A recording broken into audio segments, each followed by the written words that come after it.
গণতন্ত্রকে হত্যা করা হয়েছে, লুটপাট করা হয়েছে, বাকশাল কায়েম করা হয়েছিল। আমরা দেখেছি 90-এর গণ অভ্যুত্থানের পরেও যেই প্রতিশ্রুতি জনগণকে দেওয়া হয়েছিল, ছাত্র সমাজকে দেওয়া হয়েছিল, সেই প্রতিশ্রুতি রক্ষা করা হয় নাই। ফলে 24-এর গণ অভ্যুত্থানকে ব্যর্থ করে দিতে, 24-এর গণ অভ্যুত্থানের প্রজন্মকে প্রতারিত করতে সকল ধরনের আয়োজন সম্পন্ন হয়েছে। কিন্তু আমরা বলতে চাই, সমীকরণ এখনই শেষ হয়ে যায় নাই। ফলে যারা এখনই সমীকরণ মিলায় ফেলছে তারা ভুল পথে হাঁটছে। গণ অভ্যুত্থানের শক্তি, তারুণ্যের শক্তি এখনো রাজপথে আছে, এখনো মাঠে আছে। গত 1 বছর ছাড় দিয়েছি, জুলাই ঘোষণাপত্রে ছাড় দিয়েছি, জুলাই সনদে কোনো ছাড় হবে না। 1% ছাড়ও জুলাই সনদে দেওয়া হবে না। যেই মৌলিক সংস্কারের রূপরেখা জনগণের পক্ষ থেকে ঘোষণা করা হয়েছে, যেই মৌলিক সংস্কার, যেই নতুন বন্দোবস্তের কথা আমরা বলেছি, যেখানে গণতন্ত্র নিশ্চিত হবে, স্বৈরাচার আর ফিরে আসতে পারবে না, রাষ্ট্র কাঠামোকে গণতান্ত্রিক হিসেবে গড়ে তুলব, সেই জুলাই সনদে আমরা 1 বিন্দু পরিমাণ ছাড় দিব না। আমরা নির্বাচন চাই। নির্বাচন, গণতন্ত্র, ভোটাধিকারের জন্যই আমাদের লড়াই ছিল। কিন্তু আমরা এর সাথে এও বলেছি, পরিবর্তনের মধ্য দিয়ে বাংলাদেশকে যেতে হবে। বাংলাদেশের এই মুহূর্তে সবচেয়ে বড় সংকট হচ্ছে স্থিতিশীলতা এবং জাতীয় ঐক্য ধরে রাখা। যদি রাজনৈতিক দলগুলো, রাজনৈতিক শক্তিগুলো নিজেদের মধ্যে জাতীয় ঐক্য ধরে রাখতে না পারে, দেশের স্থিতিশীলতা নিশ্চিতে নিজেদের মধ্যে ছাড় দেওয়ার মানসিকতা তৈরি না হয়, ফলে আরেকটি 1-11 আসবে। কারণ আমরা ইতিহাসে এটাই দেখেছি। আমরা মনে করি রাজনৈতিক সমস্যার সমাধান রাজনৈতিক দলগুলোকেই বসে করতে হবে এবং সেই সংস্কৃতি বাংলাদেশে কায়েম করতে হবে। যদি রাজনৈতিক দলগুলো ব্যর্থ হয়, লাভবান হবে ডিজিএফআই, লাভবান হবে অরাজনৈতিক শক্তি, লাভবান হবে বিভিন্ন বৈদেশিক শক্তি। আমরা গণ অভ্যুত্থানের পরে ফলে যেই জাতীয় ঐক্যের স্বার্থে, বাংলাদেশের স্থিতিশীলতার স্বার্থে গত 1 বছর ধরে গণ অভ্যুত্থানের শক্তি, বৈষম্য বিরোধী শক্তি, জাতীয় নাগরিক পার্টি বারবার ছাড় দিয়ে গিয়েছে। কিন্তু ছাড় দিতে দিতে আমরা শেষ প্রান্তে এসেছি। আমরা এবার ছাড় দিব না। আমরা এবার আদায় করে নিব যে গণ অভ্যুত্থানের পরে নতুন বাংলাদেশের প্রতিশ্রুতি আমরা দিয়েছি, যে গণতন্ত্র প্রতিষ্ঠার, বৈষম্যহীন বাংলাদেশ প্রতিষ্ঠার প্রতিশ্রুতি দিয়েছি। অন্তর্বর্তী সরকার যেই প্রতিশ্রুতি দিয়ে, যে শহীদের রক্তের উপর দিয়ে প্রতিষ্ঠিত হয়েছে, সেই প্রতিশ্রুতি আদায় না করে এই সরকার যেতে পারবে না। সেই প্রতিশ্রুতি বাস্তবায়ন না হওয়া পর্যন্ত কোনো রাজনৈতিক দল ক্ষমতায় আসতে পারবে না। ফলে আমরা এখনো বলবো, আসুন জাতীয় ঐক্যের স্বার্থে, স্থিতিশীলতার স্বার্থে আমরা সেই প্রতিশ্রুতিগুলো একে একে পূরণ করি। আজকে জাতীয় যুব দিবস, জাতীয় যুব সম্মেলন, ফলে যুবকরা একত্রিত হয়েছে। আমরা দীর্ঘ সময় ধরে আপনাদের স্বপ্ন, সম্ভাবনার কথা শুনেছি। আমরা দেখেছি বিগত 16 বছরে এদেশের তরুণদের সাথে কিভাবে ট্রিট করা হয়েছে। শুধু 16 বছর নয়, আমরা গত 54 বছরের ইতিহাসও দেখেছি।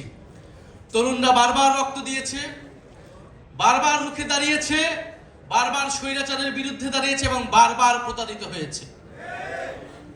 গত 16 বছর ধরে বারবার রাজনৈতিক দলগুলোর পক্ষ থেকে, ফ্যাসিবাদ বিরোধী দলগুলোর পক্ষ থেকে আহ্বান করা হয়েছিল, তরুণরা কেন রাজপথে নেমে আসছে না, ছাত্ররা কেন রাজপথে নেমে আসছে না। জেনজিরা অ্যাপলিটিক্যাল, তারা রাষ্ট্র নিয়ে ভাবে না, সমাজ নিয়ে ভাবে না। এই জেনজিরা কিন্তু সেই ভুল ভেঙেছে। তারা প্রমাণ করে দিয়েছে তারা রাষ্ট্র, সমাজ, দেশ নিয়ে ভাবে। সবচেয়ে দেশপ্রেমিক প্রজন্ম এই জুলাই গণ অভ্যুত্থানে রাজপথে নেমেছে, জীবন দিয়েছে, বুলেটের সামনে দাঁড়িয়েছে। কিন্তু বিনিময়ে কি পেয়েছে?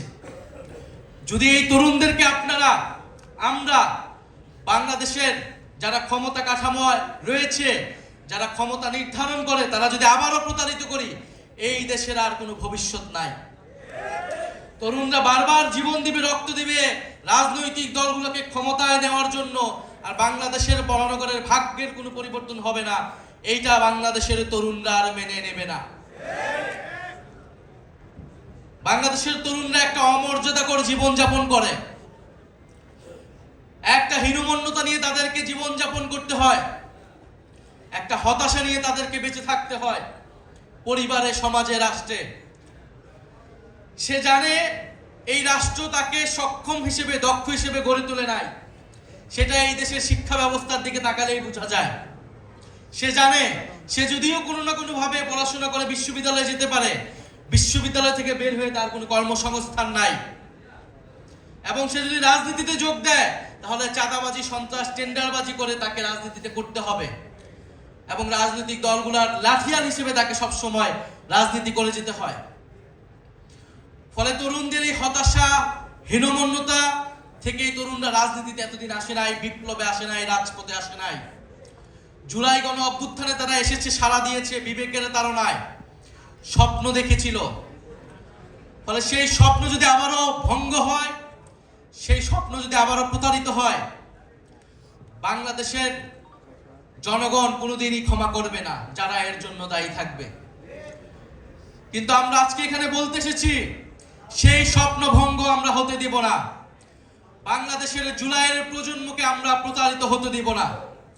আমাদের নিয়ে যতই মিডিয়া ট্রায়াল করা হোক, আমাদের নিয়ে যতই ষড়যন্ত্র করা হোক না কেন, গণ অভ্যুত্থানের আকাঙ্ক্ষায় তরুণ প্রজন্মকে ক্ষমতায়িত করতে আমরা রাজপথে লড়াই করে যাব।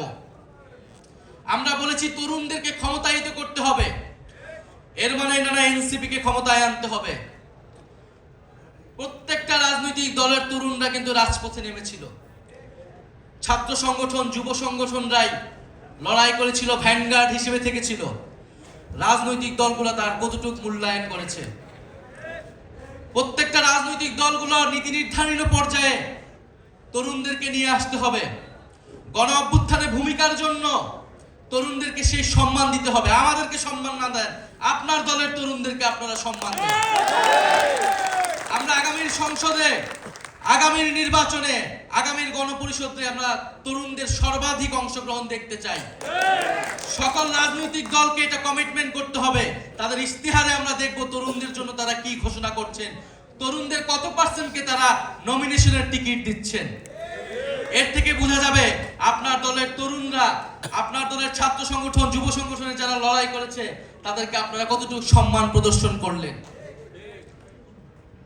বাংলাদেশের তরুণদের জন্য, যুবদের জন্য কয়েকটা বিষয় খুবই জরুরি, যার বেশিরভাগই আমাদের আজকের এই যে যুব ইস্তিহার যিনি ঘোষণা করেছেন, যুব শক্তির আহ্বায়ক, তার যুব ইস্তিহারে এসেছে। আমরা মনে করি শিক্ষা এবং নৈতিকতা তরুণদের জন্য, যুবদের জন্য খুবই গুরুত্বপূর্ণ। শিক্ষার মাধ্যমে